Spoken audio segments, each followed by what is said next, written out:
Let us discuss about ectopic pregnancy. What is ectopic pregnancy? Ectopic pregnancy is the implantation of blastocyst at site other than endometrium. Implantation of blastocyst at site other than endometrium. Usually, blastocyst must get implanted in the endometrium, but here what is happening here is this implantation is not taking in at the endometrium. It is taking place at the site other than endometrium. Okay, so the sites include fallopian tube,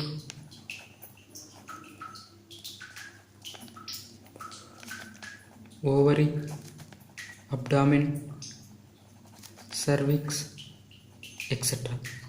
So it is getting implanted sites other than endometrium. So here among these sites, fallopian tube is the most common site. In the fallopian tube, ampulla region is the most common site.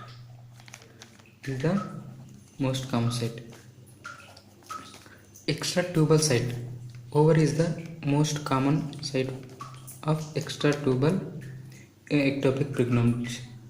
Extratubal ectopic pregnancy. So the most common site is fallopian tube, and the second most common site is ovary, which is extratubal ectopic pregnancy.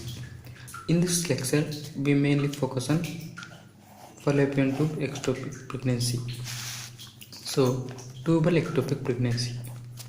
Tubal ectopic pregnancy.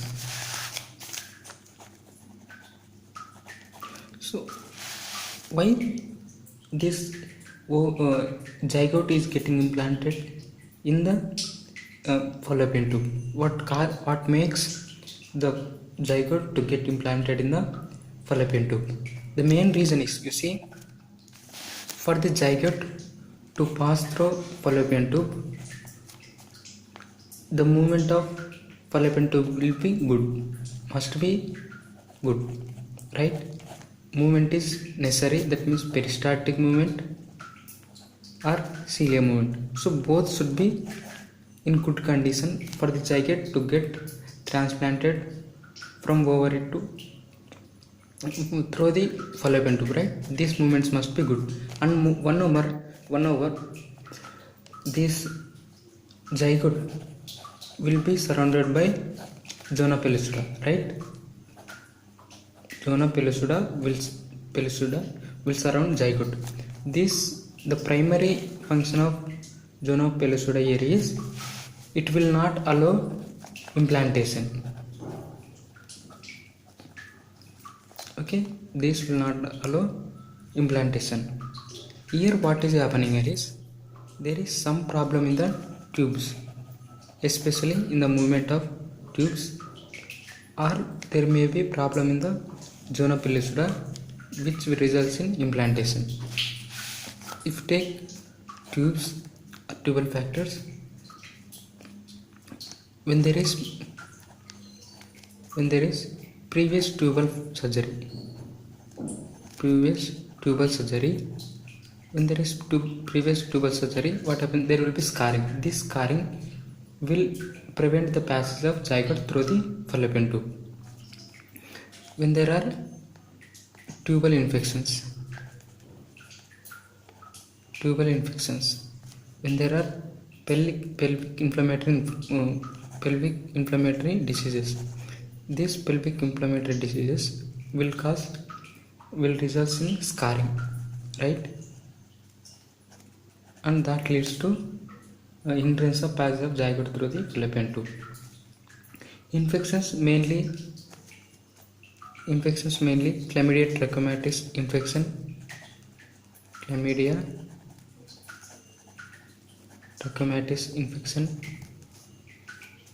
mycoplasma infections. These are the important infections, especially Chlamydia trachomatis infections. So what they are causing is they are resulting in scarring of tubes that results in hindrance of passage of zygote through the fallopian tube. When there are some congenital factors like tubal tuberosity,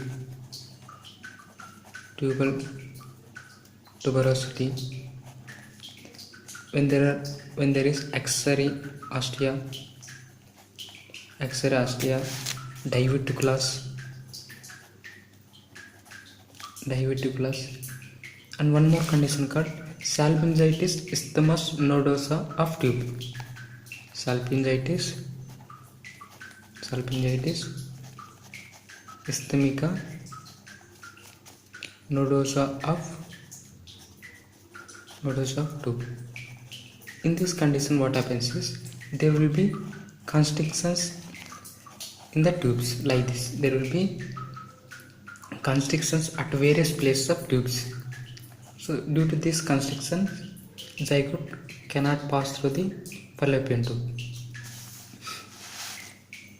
Endometriosis can also cause tubal ectopic pregnancy. Assisted reproductive technology, and one more is failed contraception. See, usually contraception will reduce the chance of ectopic pregnancies, but when there is failure of contraception, it results in ectopic pregnancy. Especially if take failed contraception, the maximum chance of ectopic pregnancy is seen with tubectomy. And the least chances is seen with OC pills and vasectomy.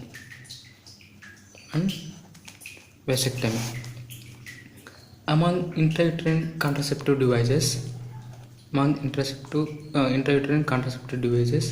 the maximum chances of ectopic pregnancies is seen with Progestra set.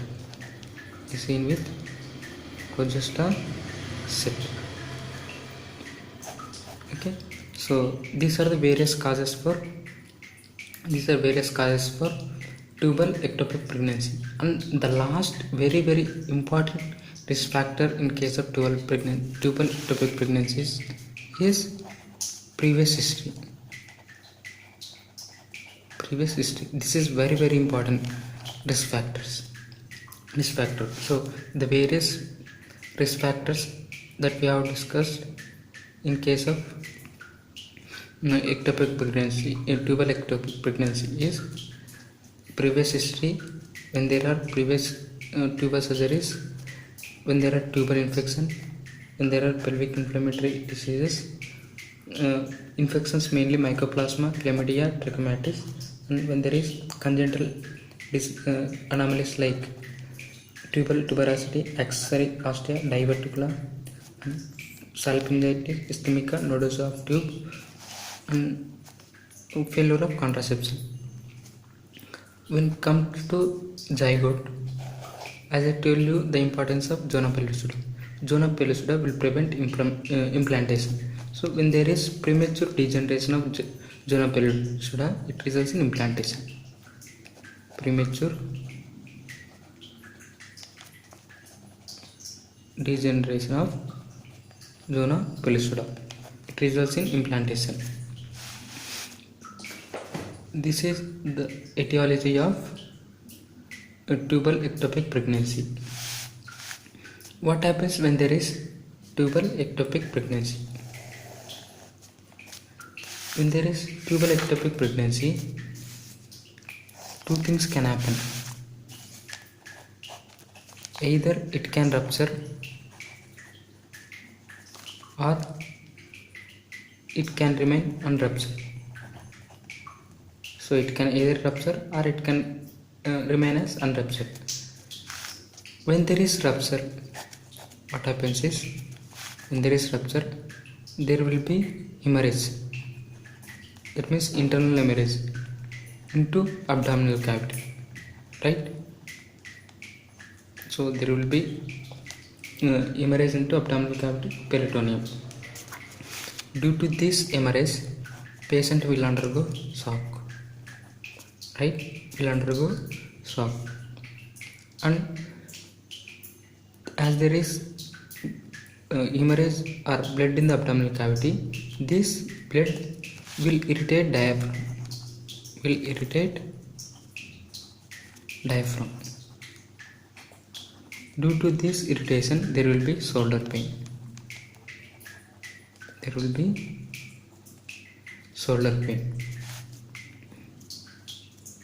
And as there is blood in the abdominal cavity, there will be tenderness over the abdomen,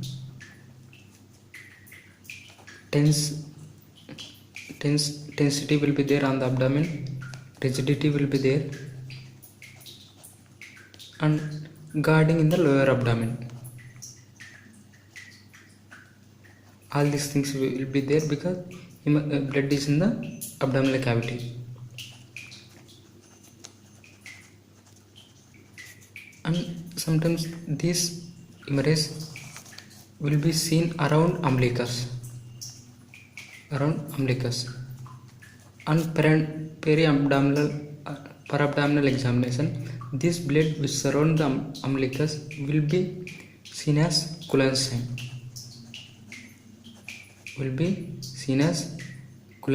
Which is bluish discoloration.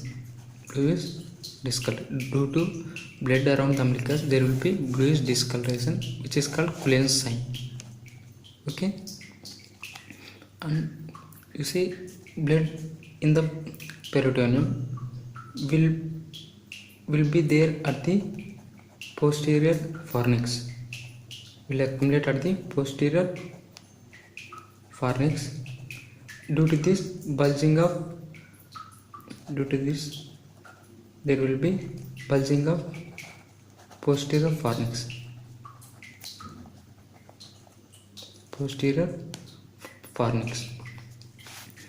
And this blood will track up to the pericolic gutters.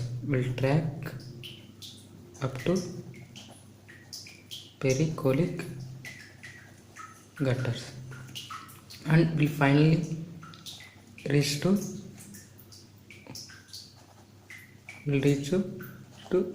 Morrison pouch near liver.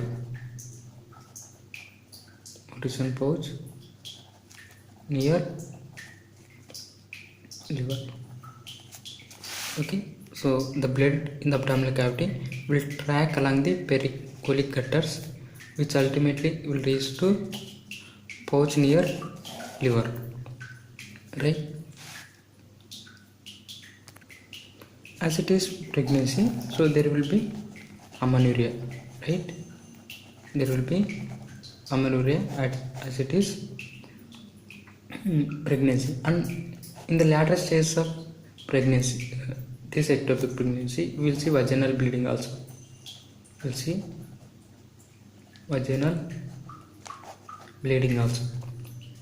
And you see even in tubal ectopic pregnancy also, there will be hormonal changes, right? So as there are hormonal changes in normal pregnancy, here also in this case also there will be hormonal changes. Due to these hormonal changes, fluid will accumulate in uterus. Due to fluid accumulation in uterus, this appears as pseudogestation sac. This appears as a sac, which is considered as pseudo-gestational sac. Okay, so in tubal ectopic pregnancy, there will be hormonal changes in pregnancy that results in fluid accumulation in the uterus, which is considered as pseudo-gestational sac. One more is, as it is a pregnancy, there will be changes in endometrium, right? These changes in endometrium will be thrown out as a cast. The whole endometrium will be thrown out as cast. This thrown out caste is called decidual caste.